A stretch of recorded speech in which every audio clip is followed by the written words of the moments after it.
اگر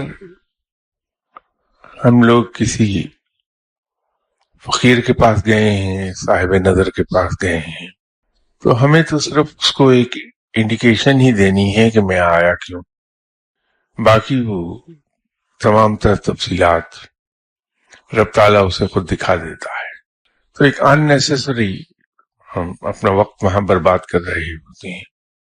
دوسری چیز یہ ہے کہ وہ صاحب نظر ہے، صاحب علم ہے، اس کو رب تعالیٰ نے اپنے علم کے ذریعے سے ایسی سمجھ عطا فرمائی ہے کہ وہ ذرا سا ایک ہنٹ اگر اس کو مل جائے تو اس سے وہ پوری بات کو خود ہی سمجھ جائے گا.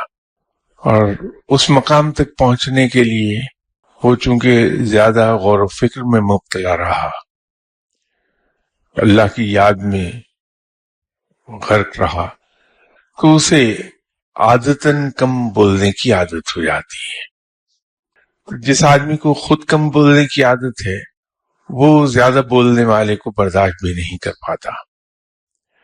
فقیر ہے، منہ سے تو وہ کچھ نہیں کہے گا مجھے، لیکن اندر اس کی جھنجھلاہٹ پیدا ہوگی.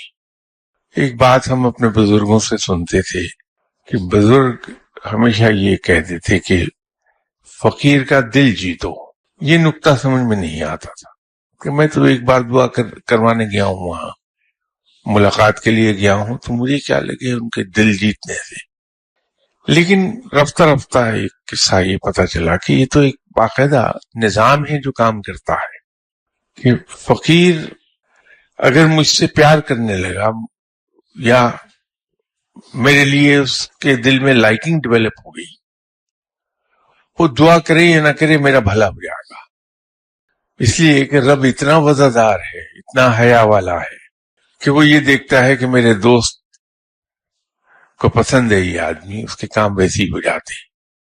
اور اگر چڑھ گیا فقیر تو وہ دعائیں کرے گا آپ کے حق میں، پورے خلوص سے کرے گا، محبت سے کرے گا، لیکن نقصان ہی ہوتا ہے.